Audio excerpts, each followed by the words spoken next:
So then guys, the iPhone 17 Pro Max, the design of it, what you are seeing right here is potentially how it could look when it's released in 2025. We've heard so many different leaks and rumors of what the iPhone 17 Pro Max could look like, and I think that maybe one or two of them have been, interpreted a little bit incorrectly. So today I want to set the record straight by telling you the top 10 upgrades to look forward to in the iPhone 17 and the iPhone 17 Pro models, and why maybe you should wait out and get your hands on one of these when they are released. Starting out with then the actual camera on the rear, because obviously this here is a big design change. Now, we've had quite a few leaks coming in saying that Apple are going to be changing the camera design on the rear to be a horizontal bar instead of, say, the sort of triangular look that we've had, say, for the last sort of 5 generations. A lot of you guys are saying that you don't like this design, and also a lot of you guys are saying, well, this is copying like the Pixel sort of design that we've got right now.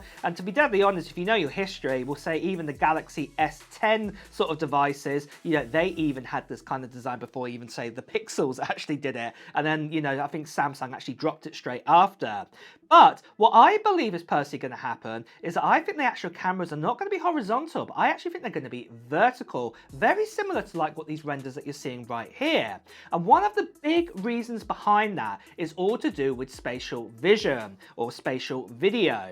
As we know right now, the camera orientation, say on the iPhone 16 and the 16 Plus, had to be changed to like this, a vertical sort of cameras to make spatial vision work. And I think that obviously if you made this horizontal now, it's not going to potentially work that well. It might not even work at all. And especially you're going to have to hold up your phone in a weird position to record. It just doesn't make sense. So to make them vertical instead, this to me makes a lot more sense for Apple to do this. Just like what I said, you can see in these renders right here. Now, I know with this, a lot of you guys are going to say this looks like, say, a Galaxy S24, the S24 Plus like this. And you are right, it does look like this quite a bit, but obviously if we switch it to horizontal, it will look like the Pixel. If we moved all the cameras, say, into the middle of the phone, in the, top middle, you guys are going to say it looks like a Xiaomi or OnePlus, for example. I think, to be honest, I think, manufacturers of phones with their cameras, you can't really not copy anybody else now. It's going to be the way. There's only a certain sort of positions you can put the cameras in,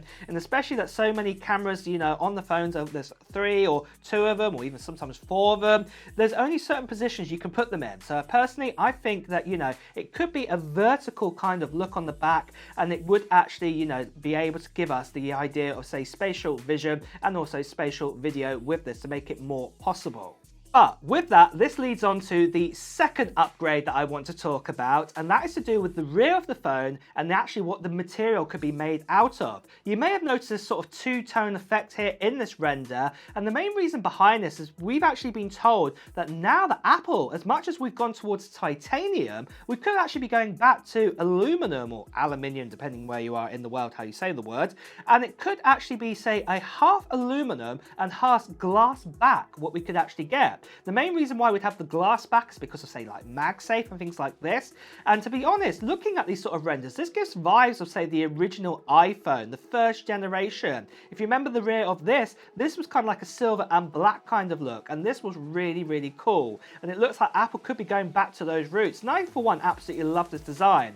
But, for actually going back to aluminum, I'm not too sure. Maybe it's just aluminum, around where the camera is, on that part there, and the rest of the actual body is going to be made out of titanium. We just don't know at this stage, but one thing is for sure is that it does look like we are going to be getting this sort of two-tone effect, what's going to be coming on the iPhone 17 Pro models. But then moving on to the third upgrade, and that's to do with cameras. On the rear of the iPhone 17 Pro and the 17 Pro Max, we've been told that we could be getting the potential of a 48 megapixel inside the tele-prism zoom. And this is going to be great news to see. In the likes of the iPhone 16, we got, say, the ultra wide lens upgraded to 48 megapixel, just like the wide. So doing this would give all 3 of the lenses and sensors 48 megapixel. And this would mean that the tele-prism does have the potential to give us even more detail, especially when we're doing, say, a digital zoom, for example.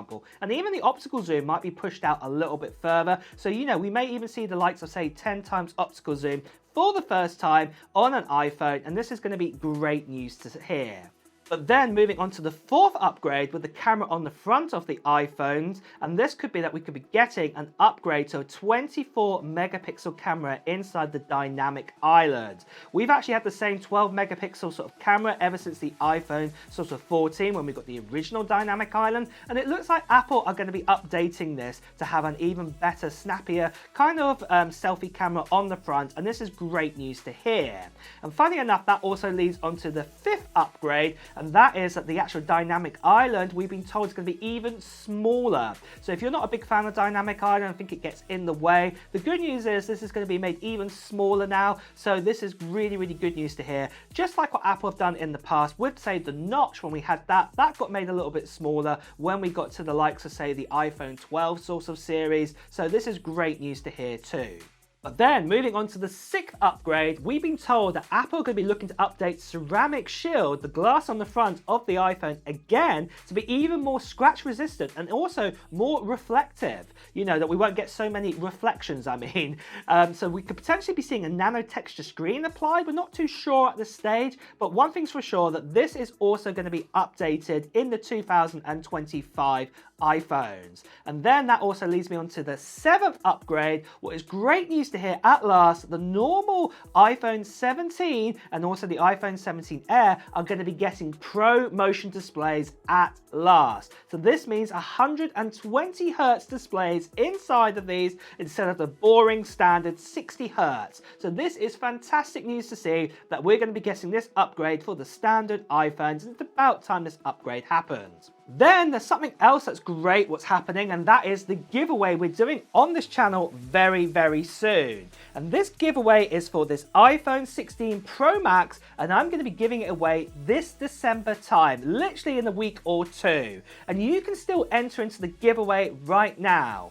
And all you have to do to enter into this giveaway for this Desert Titanium 256GB iPhone 16 Pro Max is just put down in the comments below of what technology gear you hope to get in 2024, or more likely into 2025. Maybe it's going to be a new iPhone, maybe it's going to be a PS5 Pro, maybe it's going to be, say, a Mac Mini. Let me know in the comments below, because like I said, in a matter of a week or two, I'm going to be making a video giving more details about the giveaway, because there will be a form to fill in too for this, so you don't want to miss out on that video. So if you haven't done so already, make sure you subscribe to this channel and also hit that notification bell. And also you want to subscribe too, because I'm going to be giving away, you know, this iPhone 16 Pro Max to a subscriber. The last thing I just want to quickly say to you guys is that sadly there are still lots of scammers and spammers, you know, people still trying to, you know, impersonate me, telling you to Telegram them, to WhatsApp them, direct message by Instagram. Please do ignore these people. You can see right here, please do report them. Moving on then to the eighth upgrade that we've heard about, and that is that Apple are looking to develop their own kind of chips inside of the actual iPhone. I'm not talking about, say, the A19, what we'll talk about in a second. I'm talking about their own Wi-Fi 7 chip and also their own 5G chip. We've heard leaks and rumors bouncing around about this, and it looks like finally Apple are going to be doing this. And this means that the potential of the iPhone 17 models, they're going to be even more efficient with battery life. So this is great news to hear. Then moving on to the ninth upgrade, we've also heard that we're going to be getting the A19 and the A19 Pro, and we've also heard there is the potential they could be made on a 2nm process made by TSMC. We're not too sure on this right now, but one thing is for sure is that the A19 and the A19 Pro are going to be looking to be about, say, 20 to 30% faster than what we have with the incredible speedy A18 and the A18 Pro. Then finally, for the 10th upgrade, it's also been told that the likes of the iPhone 17 Pro Max is also going to be getting an upgrade with more RAM inside of it, from the 8GB up to 12GB of RAM. And this is fantastic news for Apple to do this upgrade, because obviously the likes of Apple Intelligence and things like this, the more RAM, the merrier, as it were. But there we go, guys. Those are the top 10 things to look forward to with the iPhone 17 models coming out in 2025. Are you going to be waiting around to get one? Let me know in the comments below. And also, guys, it's time to wrap up this video, so if you have enjoyed watching it, make sure that you do press the like button. Also, if you want to hear the latest Apple news, reviews and comparisons too, make sure you subscribe to this channel and hit that notification bell. Until next time, guys, I'll see you really soon. Take care. Bye bye.